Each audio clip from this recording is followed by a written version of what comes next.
So this here might look familiar to you. What we've done here is we have bisected a line between 2 points, between point A and point B.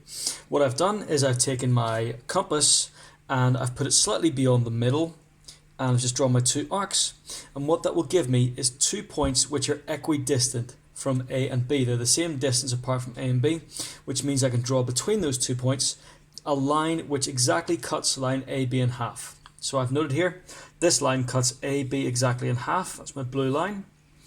The construction lines are there. Remember, the construction lines need to be there to get the full marks to show you've done it correctly. You haven't just taken a ruler and plonked it down and eyeballed it.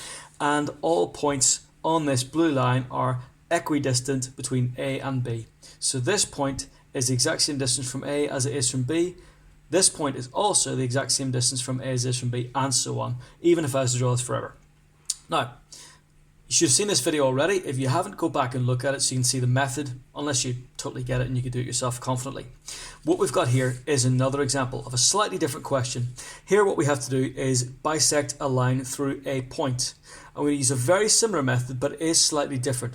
Here we've got point C and D, so this is line CD. But this time, instead of going right through the middle, what we're going to do is we're going to bisect this line through this point here. So what we need to do is, again, we're going to use just our compass and our straight edge. Okay. In this case, the straight edge is also a ruler, but they will call this a straight edge whenever you get a question about this kind of thing.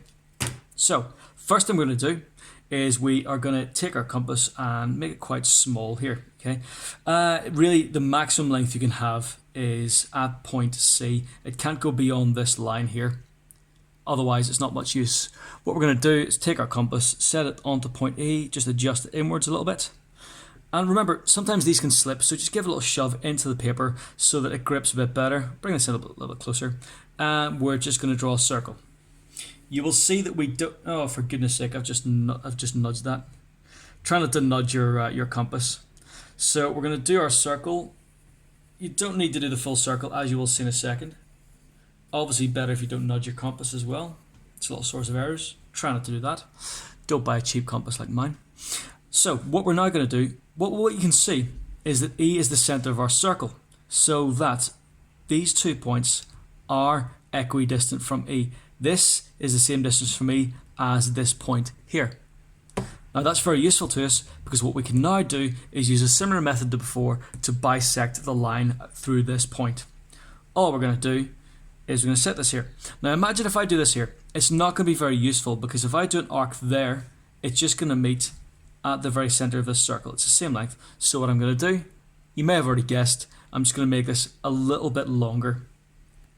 So you see, in this case, we've gone slightly longer than halfway across. We have to do the same here. It's going to go slightly longer. I'm using colored pencils just for this. You don't need to use colored pencils, obviously. So just going to try and not nudge that.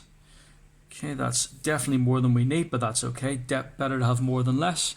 We go over to the other side, the other equidistant point, and we just sweep that around. And you should see that this point, and this point all form a straight line. And we'll just confirm that. Take our ruler, straight edge that is. Take a pencil, nice sharp pencil, put it onto one of those points. And then now we just line up a ruler between the other two and just draw that line. And there we have it. You see mine is slightly off, but that happens. Try and make yours a little bit better. But what we have is we've got our bisecting line through point E, and that's how you do it. Remember, the construction lines are all important because it shows that you have done this correctly. Now, just to go back to one thing I said earlier on, we don't need to draw the full circle. That's not very important to draw the full circle. And if it makes it more difficult for you, then don't do it. What we can do, instead of doing the full circle, let me just put a pen in here, is we can just do little arcs along line CD. So what we could do instead is just do, little arc like this, and a little arc like this.